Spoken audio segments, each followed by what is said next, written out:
messieurs, bonsoir, bienvenue dans ce journal. À la une de l'actualité ce soir, le président de la République, Alassane Ouattara, entame ce mercredi une visite d'État en Afrique du Sud.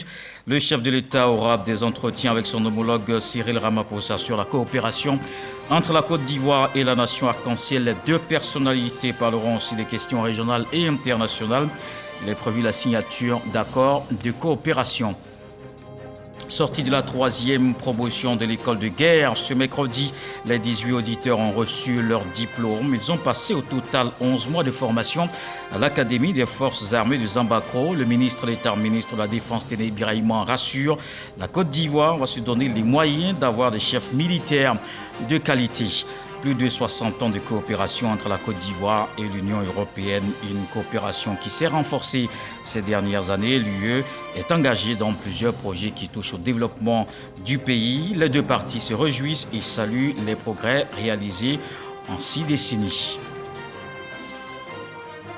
Et puis l'Union européenne adopte de nouvelles sanctions contre Moscou. L'UE a approuvé ce mercredi un embargo sur les exportations d'or de Russie et une série de mesures.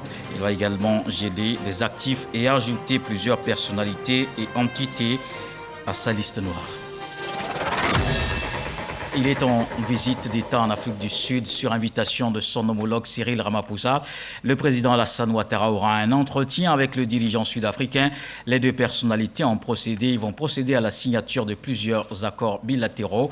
C'est un séjour qu'on voit avec Viviane Aïmé.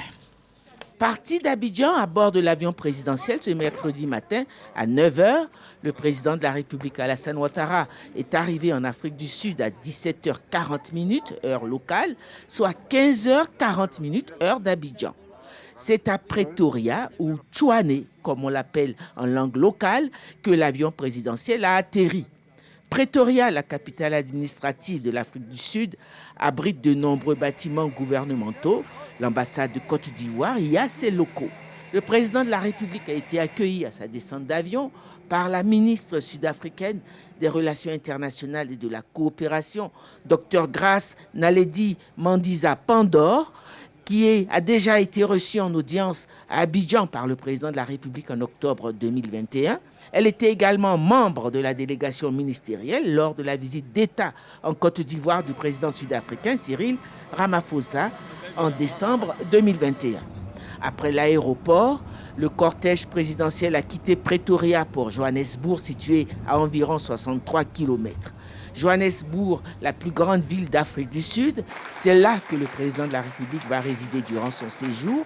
À son lieu de résidence, où attendait une foule nombreuse composée de ministres du gouvernement et d'Ivoiriens en poste ou simples résidents en Afrique du Sud, le président de la République a reçu un accueil chaleureux. Ils sont 13 ministres du gouvernement arrivés la veille, qui font partie de la délégation officielle qui accompagne le président de la République dans cette visite d'État. S'y ajoute également une délégation d'hommes d'affaires représentant la CGC, la Confédération Générale des Entreprises de Côte d'Ivoire, et la Chambre de Commerce et d'Industrie de Côte d'Ivoire. Le programme de la visite d'État prévoit un forum économique qui va réunir les hommes d'affaires sud-africains et ivoiriens. Vendredi, le président de la République sera reçu au palais présidentiel par le président sud-africain Cyril Ramaphosa. Le programme de la visite prévoit aussi la signature de plusieurs accords de coopération. Et on poursuit avec ce communiqué du protocole d'État, un message relatif à la fête de l'indépendance du 7 août. Voici le contenu avec Abou Sanogo. Son Excellence M. Alassane Ouattara, président de la République, convie les personnalités civiles et militaires, les organisations professionnelles et associatives ci-après désignées à la cérémonie commémorative du 62e anniversaire de l'indépendance de la République de Côte d'Ivoire, qui se déroulera le dimanche 16 août 2022 à partir de 10h à Yamoussoukro, sur le boulevard Mami Adjoa, face place Jean-Paul II. Ce sont Messieurs les vice-présidents de la République et Madame, Messieurs les anciens présidents et vice-présidents de la République et leurs conjointes, Monsieur le Premier ministre, chef du gouvernement et Madame, Monsieur le Président de l'Assemblée nationale et Madame, Monsieur le Président du Sénat et Madame, Mesdames et Messieurs les présidents des institutions et leurs conjoints, Messieurs les anciens premiers ministres et présidents d'institutions et leurs conjointes, Madame et Messieurs les ministres d'État et leurs conjoints, Mesdames et Messieurs les ministres et leurs conjoints, Madame et Messieurs les ministres, gouverneurs des districts autonomes et leurs conjoints, Monsieur le directeur du cabinet du vice-président de la République, Monsieur le directeur du cabinet du Premier ministre, Madame la secrétaire générale du gouvernement, Madame la secrétaire générale adjointe de la présidence de la République, Mesdames et Messieurs les chefs de mission diplomatiques et représentants des organisations internationales, Mesdames et Messieurs les conseillers spéciaux à la présidence de la République, Mesdames et Messieurs les directeurs de cabinet des ministres à la présidence de la République, Monsieur le secrétaire général adjoint du gouvernement, Monsieur le chef de cabinet du président de la République, Monsieur le directeur de cabinet adjoint du Premier ministre, Monsieur le secrétaire général adjoint du gouvernement, Monsieur le secrétaire général du ministère d'État, ministère des Affaires étrangères, de l'intégration africaine et de la diaspora, Mesdames et Messieurs les ambassadeurs au département central, Mesdames et Messieurs les consuls honoraires, Mesdames et Messieurs les directeurs, conseillers et conseillers techniques à la présidence de la République, Mesdames et Messieurs les membres des bureaux des institutions de la République, Messieurs les procureurs généraux près la Cour de cassation et le Conseil d'État et la Cour des comptes, Messieurs le premier avocat général du parquet général près la Cour de cassation et le Conseil d'État, Mesdames et Messieurs les avocats généraux, Madame et Messieurs les premiers présidents des cours d'appel d'Abidjan, de Bouaké, de Daloa, de Korogo et de Commerce, Messieurs les procureurs généraux près les cours d'appel d'Abidjan, de Bouaké, de Daloa, de Korogo et de Commerce, Mesdames et Messieurs les présidents des tribunaux de première instance d'Abidjan, de Yopougon et de Commerce, Messieurs les procureurs de la République près les tribunaux de première instance d'Abidjan, de Yopougon et de Commerce, Messieurs le préfet de Yamoussoukro, Messieurs le président de l'Académie des sciences, des arts et des cultures d'Afrique et des diasporas, ASCAD, Monsieur le général de corps d'armée, chef d'état-major général des armées, Monsieur le général de corps d'armée, commandant supérieur de la gendarmerie nationale, Monsieur l'administrateur général, directeur général de la police nationale, Monsieur le chef d'état-major particulier du président de la République, Monsieur le directeur général des douanes, Monsieur le directeur général des affaires maritimes et portuaires, Madame la directrice générale des forêts et de la faune, et leurs collaborateurs, Messieurs les anciens combattants, Madame la présidente du Conseil national des droits de l'homme, Messieurs les présidents des autorités de régulation, Messieurs les maires du district autonome de Yamoussoukro, Mesdames et Messieurs les directeurs des cabinets ministériels, Madame et Messieurs les présidents des universités publiques, Messieurs les présidents des chambres consulaires, Mesdames et Messieurs les présidents des conseils d'administration et directeurs généraux des entreprises publiques et parapubliques, Messieurs les bâtonniers de l'ordre des avocats, Mesdames et Messieurs les présidents des ordres et organisations professionnelles, Mesdames et Messieurs les présidents, secrétaires exécutifs ou secrétaires généraux des partis politiques, Messieurs les présidents de la Confédération générale des entreprises de Côte d'Ivoire, de la plateforme unique des petites et moyennes entreprises et de la Fédération ivoirienne des petites et moyennes entreprises et les membres de leurs structures, Mesdames et Messieurs les présidents et secrétaires généraux des centrales syndicales, UGTCI, Dignité, FESACI, UNARCI, Humanisme et 50 de leurs membres respectifs, Messieurs les vice-présidents et les membres du directoire de la Chambre nationale des rois et chefs traditionnels de Côte d'Ivoire, Messieurs le Président et les membres du Forum des confessions religieuses, Messieurs le Président et les membres du Conseil supérieur des imams, COSIM, Mesdames et Messieurs les représentants des organisations de la société civile, le Haut Conseil du patronat des entreprises de transport routier, la Fédération nationale des sociétés coopératives de vivriers de Côte d'Ivoire, la Fédération nationale des commerçants de Côte d'Ivoire, Mesdames et Messieurs les représentants des associations sportives, Mesdames et Messieurs les représentants des mouvements et organisations de jeunesse, les cartons d'invitation sont à retirer au ministère des Affaires étrangères auprès de la Direction générale du protocole d'État du mardi 26 juillet au lundi 1er août 2022 de 9h à 17h. La mise en place sur le boulevard Mamia Djoua de Yamoussoukro, face place Jean-Paul II, débutera à 7h30 et prendra fin à 9h15, horaire de rigueur. Et avant ce défilé du 7 août à Yamoussoukro, la Côte d'Ivoire continue de produire des chefs militaires de qualité. Le ministre d'État, ministre de la Défense, Téné Birahima Ouattara, a remis ce mercredi, en début d'après-midi à Yamoussoukro, les diplômes de 18 auditeurs de l'école de guerre. Cette troisième promotion est composée de 12 nationalités. Elle a passé au total 11 mois de formation à l'Académie des forces armées, l'AFA de Zambakro. Et comme on vient de le voir, la Côte d'Ivoire s'est dotée d'une académie des forces armées pour la formation des officiers. Un changement pour prendre en compte les enjeux sécuritaires de ces dernières années. L'Académie des forces armées de Zambakro est composée de 3 écoles. Elle s'apprête à vivre la sortie de sa première promotion d'élèves officiers d'actifs de l'EFA à l'AFA quand la Côte d'Ivoire construit l'excellence. C'est un focus de Kader Sokodougou. Ils sont pour la plupart en treillis. Les autres en tenue de sport. Ils reçoivent des consignes pour des tâches bien précises à exécuter. Bienvenue dans l'univers de la toute première promotion de l'Académie des Forces Armées AFA de Zambakro, anciennement appelée EFA, École des Forces Armées. Une décision officialisée par le décret numéro 2020-933 du 24 novembre 2020. Une décision prise par le président de la République Alassane Ouattara, chef suprême des armées, qui accorde une place de choix à la formation des officiers. Il veut doter la Côte d'Ivoire d'une force qui répond aux besoins actuels. Il était nécessaire, après une soixantaine d'années, de passer à cette évolution. D'abord, ça permet de responsabiliser d'autres chefs, mais c'est aussi passer au niveau supérieur et permettre d'améliorer la formation des officiers. Au niveau purement de la formation, nous avons obtenu un simulateur en tir. Nous avons inauguré au mois d'avril la zone d'instruction opérationnelle multiple qui permet un entraînement plus pratique. L'EFA dissoute au profit de l'AFA. Cela ne change en rien les conditions d'admissibilité au corps des officiers. C'est des conditions qui sont fixées chaque année au niveau de l'état-major des armées. Et ces conditions-là, généralement, c'est à compter de la licence, avec des conditions d'âge. L'Académie des Forces Armées AFA de Zambakro compte 3 écoles. L'école de formation des officiers, EFO, l'école de perfectionnement des officiers, EPO, et l'école d'état-major, EEM. Des vocations bien précises. L'école a 3 missions. La première mission, c'est d'assurer la formation au premier emploi des chefs de section. La deuxième, c'est de former les commandants d'unités élémentaires. Et enfin, la troisième, c'est d'assurer la préparation des candidats au concours d'admission au cours d'état-major.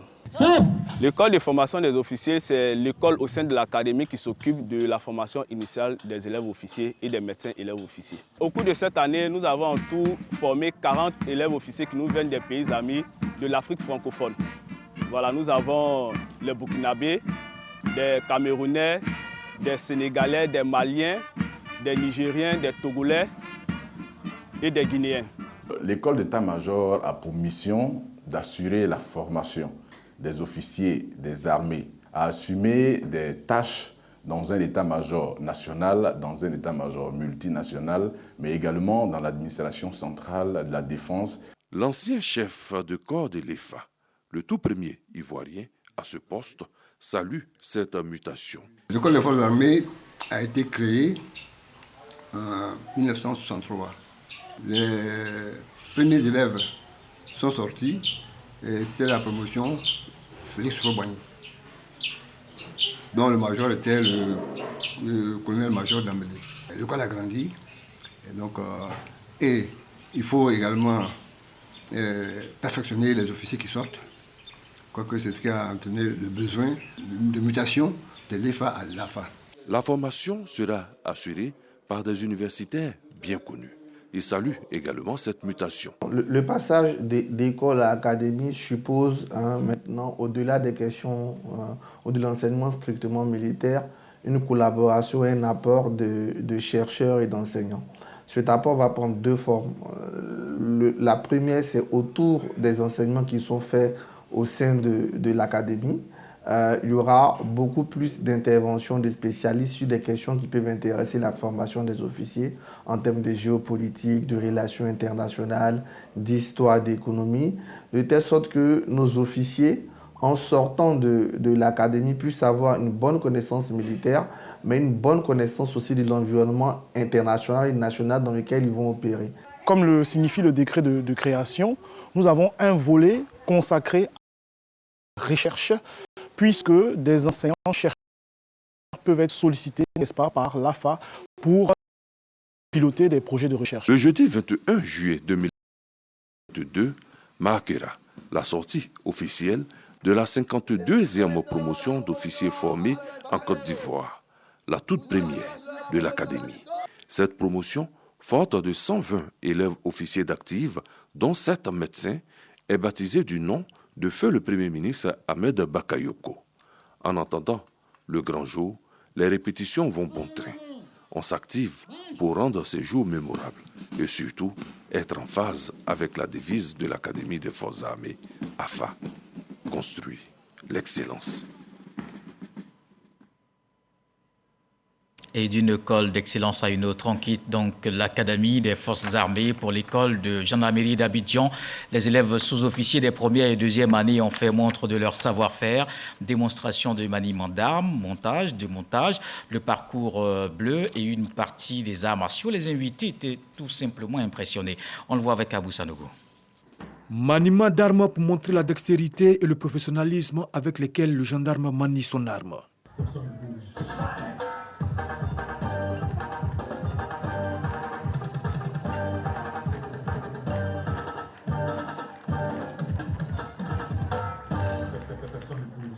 Les élèves sous-officiers de deuxième année ont gratifié le public de prestations à travers des schémas significatifs. Continue.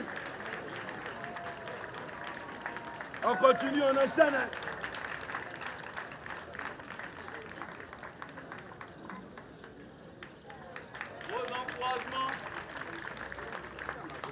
Autre temps fort, le parcours bleu, qui met en exergue le caractère pluridimensionnel des missions de la gendarmerie nationale. Pour cet exercice, 2 équipes constituées des sous-officiers des premières et deuxième années sont aux prises sur 2 parcours du combattant réduit. Objectif, faire apprécier l'agilité et la rapidité avec lesquelles le gendarme peut se déplacer en cas de besoin sur le terrain.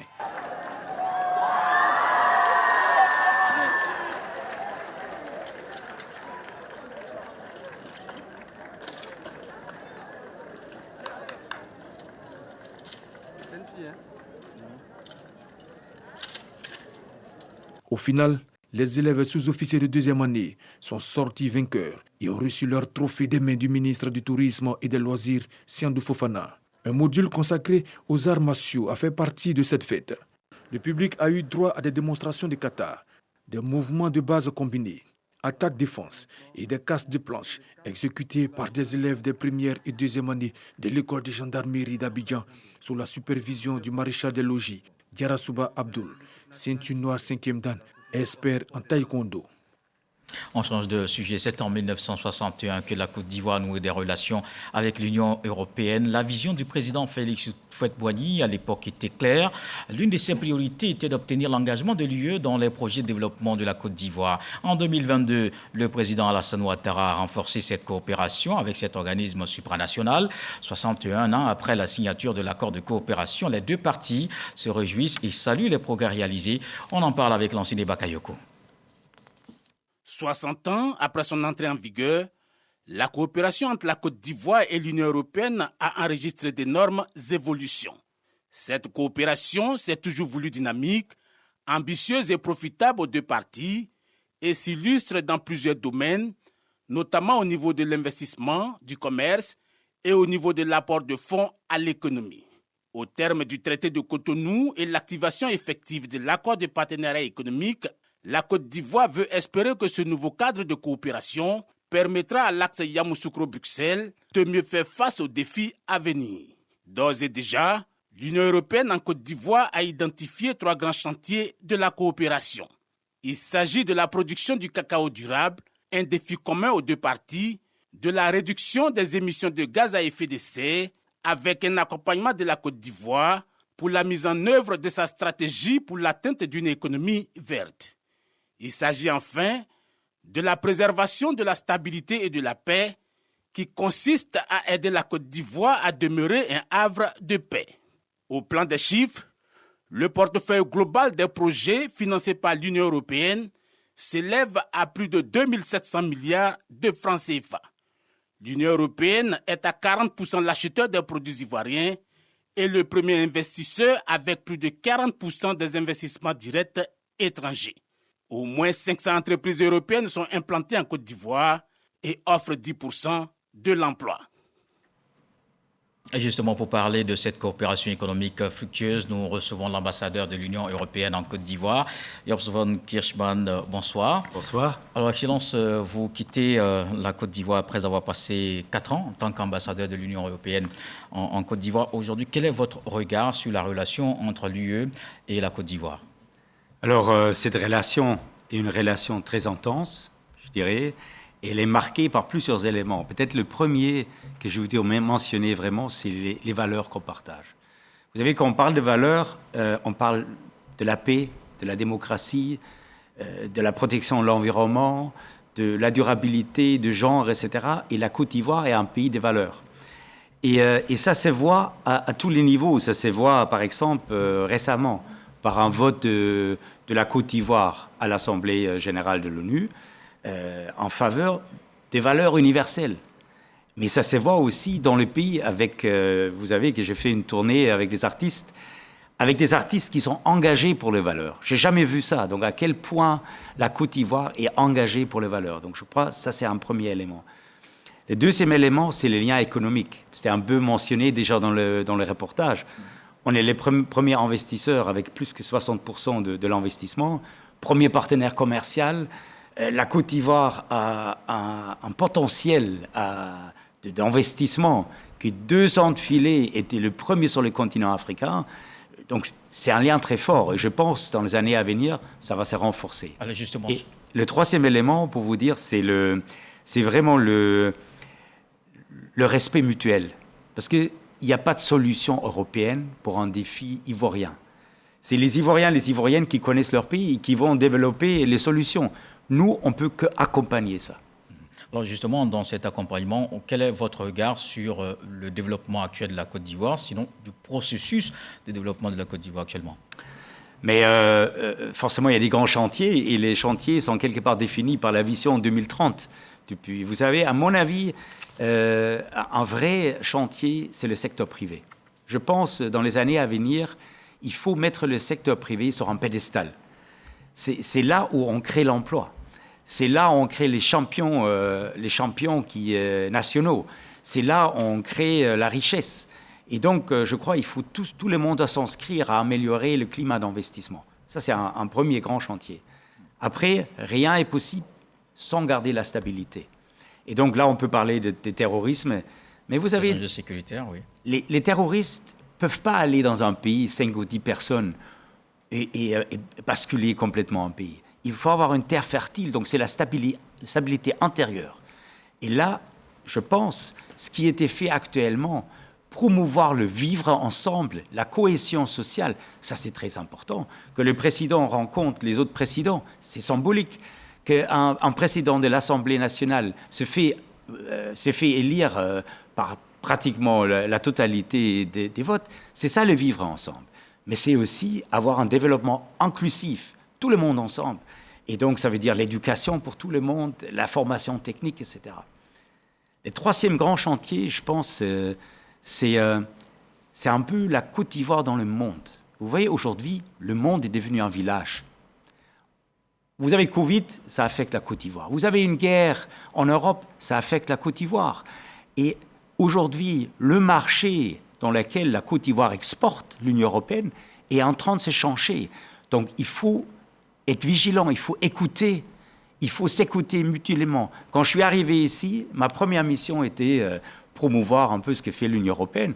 Mais fur et à mesure, je suis aussi devenu un ambassadeur pour la Côte d'Ivoire, pour faire comprendre mes collègues à Bruxelles comment fonctionnent et quels sont les défis de la Côte d'Ivoire. Et c'est ça, je pense, aujourd'hui, il faut être à l'écoute mutuellement pour mieux se comprendre. Alors, au moment où vous partez de la Côte d'Ivoire, au terme de votre mission, qu'est-ce qu'on devait retenir ou alors qu'est-ce que vous souhaitez qu'on retienne de votre mission? Mais je pense ce qu'il faut retenir que l'Union européenne, c'est un partenaire. Tout d'abord, c'est un partenaire qui s'inscrit dans la durée. Vous avez vu, on est là depuis plus que 60 ans, qui est là dans les crises, qui est toujours là et qui va toujours accompagner la Côte d'Ivoire. Et d'ailleurs, c'est tout le sens de notre engagement de soutenir le plan national de développement avec 4 000 milliards de francs CFA ensemble en Team Europe. Donc ça, je voudrais bien. Et l'autre chose que je voudrais bien retenir, et je crois que les gens ont compris, j'aime la Côte d'Ivoire. Et c'est un pays qui est attachant. Et quand je pars d'ici, je pars avec les larmes dans les yeux.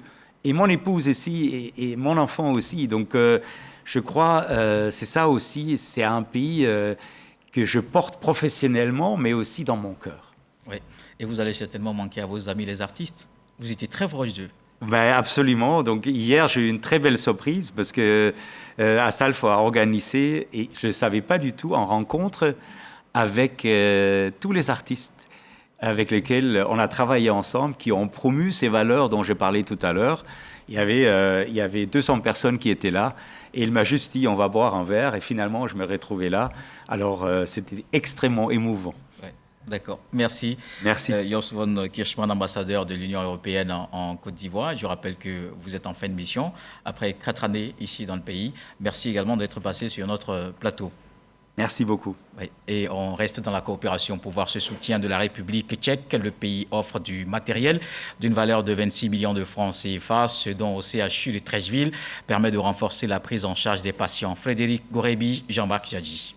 Un lit médicalisé d'une valeur de 40 000 €, soit à environ 26 millions de francs CFA. C'est le don de la République tchèque au centre hospitalier universitaire CHU de Treichville. Ce pays d'Europe centrale a décidé de contribuer à une meilleure prise en charge des malades du CHU et au renforcement du système sanitaire ivoirien. Ce n'est pas seulement un lit, c'est un commitment pour le futur que la coopération va être encore plus profonde. En construisant le centre d'excellence, on va faire des enseignements, on va faire des programmes d'éducation pour les personnes en Côte d'Ivoire, pour renforcer le système de la santé en Côte d'Ivoire. Réceptionnant ce lit médicalisé de grande performance, le ministre de la Santé, Pierre Demba, s'engage à renforcer le partenariat avec la République tchèque. Cette visite conduite par le premier vice-ministre des Affaires étrangères est la suite donc, de notre participation au forum de la République tchèque qui s'est tenu donc, du 17 au 19 mai dernier. Et donc, nous avons identifié des axes de coopération qui auraient pu permettre à notre pays, par rapport à ses ambitions, d'aller très vite donc, dans l'atteinte de la couverture sanitaire universelle.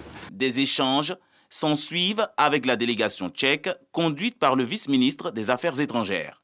Au menu de cette rencontre avec le ministre Pierre Demba, la création d'un centre d'excellence dans le domaine de la santé financé par la République tchèque. Un centre qui sera en charge du montage des appareils sanitaires et de la formation du personnel soignant. Il faut le rappeler, le 15 décembre 2020, le CHU de Treichville a bénéficié de 18 lits de haut standing grâce à la coopération ivoiro-tchèque.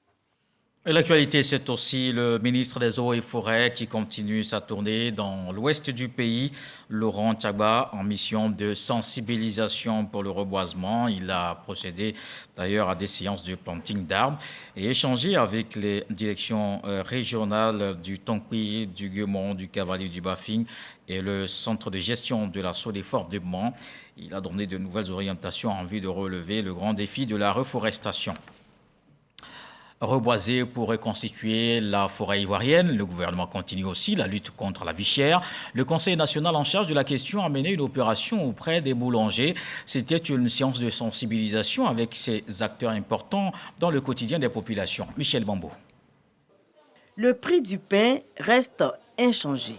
150 francs CFA la baguette standard de 174 grammes et 200 francs CFA la baguette améliorée de 232 grammes. Des prix plafonnés par le gouvernement et qui devraient être systématiquement affichés dans les boulangeries. Seulement, la mesure n'est que partiellement respectée. Certains boulangers peinent encore à s'aligner. Pas de répit donc pour la secrétaire exécutive du Conseil national de lutte contre la vie chère. Dr Rani Didis Bakone est de nouveau sur le terrain pour faire appliquer la décision du gouvernement. Voilà la baguette de 150, voilà la baguette de 200.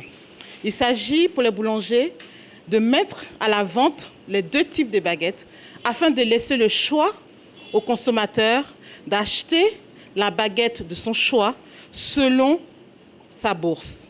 Et toutes les fois où il rentre dans une boulangerie, où il n'y a pas l'affiche et où il n'y a pas la proposition de la baguette soit de 150, soit de 200, qu'il avertisse le ministère du Commerce, de l'Industrie et de la Promotion des PME en appelant le numéro vert gratuit, le 1343.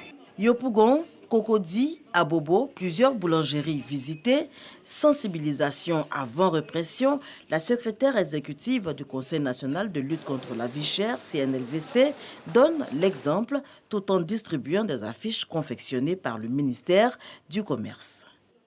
Tout contrevenant à ces dispositions va s'exposer à des amendes. Et de ces amendes, nous irons jusqu'à la fermeture de ces boulangeries. Docteur Annie Didis Bakone annonce les couleurs. Le CNLVC et les agents du ministère du Commerce sur le terrain seront intransigeants. Dans le domaine de la communication, la RTI maintient le dialogue avec ses partenaires sociaux. Le directeur général de la radio-télévision ivoirienne, Fosséni Dambélé, a reçu les organisations syndicales. L'initiative permet de renforcer la dynamique du consensus autour des différentes questions qui concernent les conditions de vie et de travail des agents.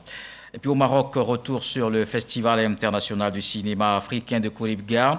Au terme de la compétition, la Côte d'Ivoire était sur le podium.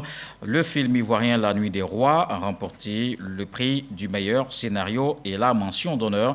Cette 22e édition a été marquée surtout par la question du financement des films en Afrique. Dans le reste de l'actualité, la guerre en Ukraine, l'Union européenne adopte de nouvelles sanctions contre Moscou. L'UE a approuvé ce mercredi un embargo sur les exportations d'or de Russie et une série de mesures. Elle va également geler les actifs de la banque russe Sberbank et ajouter plusieurs personnalités et entités à sa liste noire. Un engagement est en route pris pour que les sanctions ne mettent pas en péril la sécurité alimentaire et énergétique dans le monde. Voilà qui m'intervient ce journal. Merci de l'avoir suivi. Retour de l'actualité, 23h. Ce soir, le sage nous apprend qu'une blessure que l'on cache sans cesse ne guérit jamais. Dieu le voulant, on se retrouve demain.